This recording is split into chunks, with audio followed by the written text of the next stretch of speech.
Olá pessoal do nono ano, hoje a gente está aqui para fazer a correção daquelas 3 questõezinhas que eu havia passado para vocês na videoaula passada, tá ok? Vamos tentar sanar as dúvidas de vocês, vamos tentar resolver a questão do modo mais resumido, mais detalhado, para que haja uma melhor compreensão de vocês, tranquilo? Mesmo depois da resolução permanecendo alguma dúvida, estarei aqui e pode fazer as perguntas, ok? Então vamos lá, primeira questão aí. Então vamos lá, pessoal. Primeira questão me diz o seguinte: analise as alternativas sobre os aspectos físicos da Europa e marque E para as alternativas erradas e C para as corretas. Vamos lá. A primeira questão: o território europeu está localizado em sua maior parte na zona climática temperada do norte, entre o Trópico de Câncer e o Círculo Polar Ártico. Tá correto, pessoal. A Europa ela está localizada na zona temperada do norte, ou seja, né, entre os Trópicos de Câncer e o Círculo Polar Ártico, assim como falar a questão. As únicas exceções, pessoal, são o extremo norte da Rússia, da Finlândia, da Suécia e da Noruega, que pertencem à zona glacial ártica, a parte mais fria, bem próxima ao polo mesmo, ok? A letra B. Com área de aproximadamente 10 milhões de quilômetros quadrados, a Europa possui a maior extensão territorial entre todos os continentes. Pessoal, isso aí eu falei na videoaula, a Europa, ela só é maior do que a Oceania, né? Então ela está errado. Ela é o segundo menor continente, só fica na frente da Oceania. Tá ok? Então a Europa, ela realmente possui esses 10 milhões de quilômetros quadrados. Para ser mais exato, são 10 milhões 365 mil quilômetros quadrados, né? No entanto, pessoal, os continentes americano, africano e asiático, como eu falei, eles têm a extensão territorial superior à da Europa. Vamos lá para a letra C, ó. Na Europa está localizado o menor país do mundo, o Vaticano, com extensão territorial de 0,44 quilômetros quadrados. Está correto, pessoal. Encravado na zona norte da cidade de Roma, capital da Itália, o Vaticano, com extensão territorial de 0,4 km², é o menor país do mundo. O Vaticano foi cedido, pessoal, por um rei que doou esse terreno à igreja. E aí, onde é hoje a sede da Igreja Católica, né? É o menor país do mundo, é o Vaticano. A letra D. O tipo de relevo predominante no território europeu são as planícies com altitudes médias de 340 metros. Também está correto. A maior parte do território europeu é formada por planícies. Mais da metade de sua extensão está abaixo de 200 metros, sendo que a altitude média é de 340 metros, ok? Vamos lá para a letra E.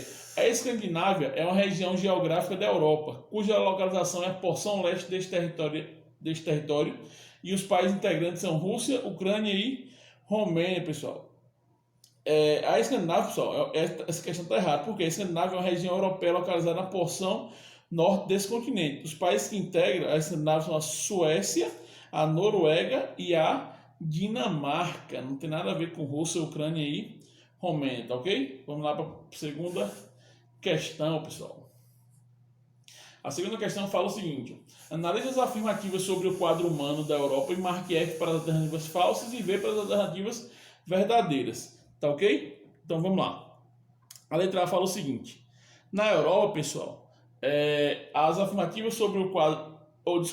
Na Europa, a tendência é que haja diminuição da população nas próximas décadas, visto que esse continente apresenta baixas taxas de fecundidade e grande parcela da população composta por idosos. Pessoal. Isso é verdadeiro, pessoal. Atualmente, a Europa apresenta taxa de crescimento demográfico de apenas 0,1% ao ano. Essa taxa só não é menor em razão da entrada de imigrantes no continente. A maioria dos países europeus, pessoal, apresentam baixa taxa de fecundidade, além de um grande número de idosos. Isso representa um grande problema para quê, pessoal? Para a previdência. Alguns países da Europa eles incentivam a população a terem filhos. Por quê? Lá tem um grande número de idosos com poucos jovens, porque eles pensam primeiro, como eu falei na videoaula, eles pensam primeiro na sua vida profissional, para depois ir para o matrimônio. E aí os casais têm poucos filhos, porque filho é caro, é custo.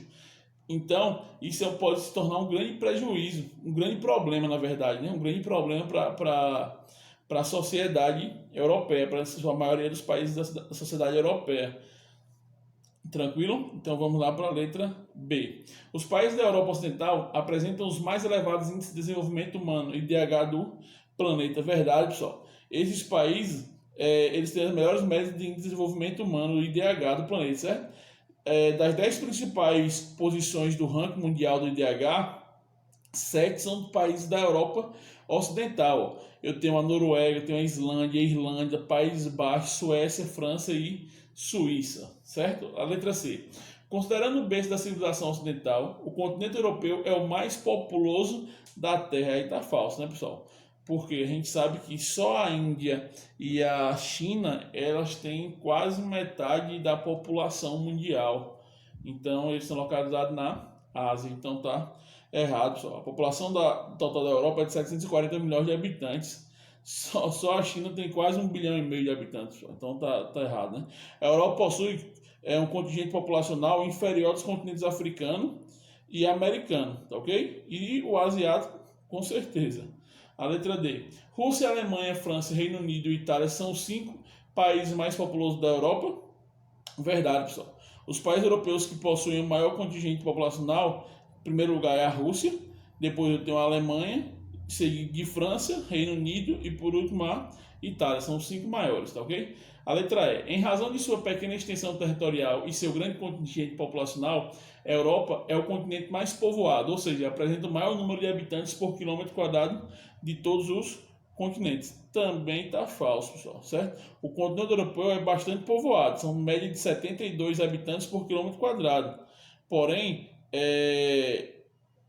91,5 habitantes por quilômetro quadrado apresenta na Ásia, pessoal. A Ásia é o país, é o continente mais povoado. Como eu havia dito, somente a China e a Índia, elas têm mais da metade da população mundial. Então é muita gente, pessoal, é muita gente, é um verdadeiro formigueiro humano, tá ok? Vamos lá para a terceira questão.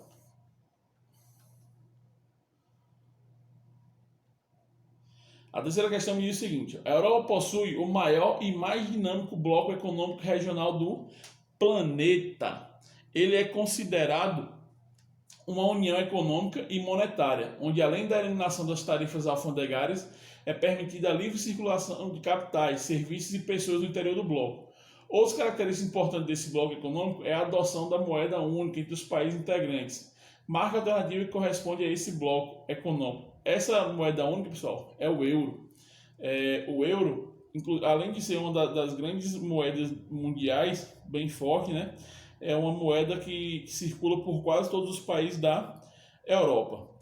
Então vamos lá, a letra A fala Comunidade dos Estados Independentes, AC, pessoal? Não, né? AC, pessoal, é um bloco econômico formado pelos países que integravam a extinta União das Repúblicas Socialistas Soviéticas, a URSS, né? Que era liderado pela Rússia, não tem nada a ver. A letra B, euro.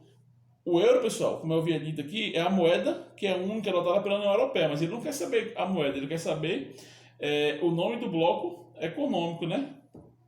A letra C, ele fala APEC, que é a Cooperação Econômica da Ásia e do Pacífico, pessoal.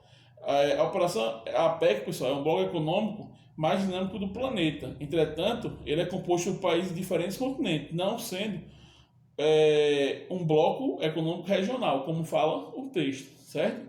E a letra D, é a União Europeia, pessoal? Verdade. A União Europeia é um bloco formado exclusivamente por nações da Europa, caracterizado num bloco econômico regional.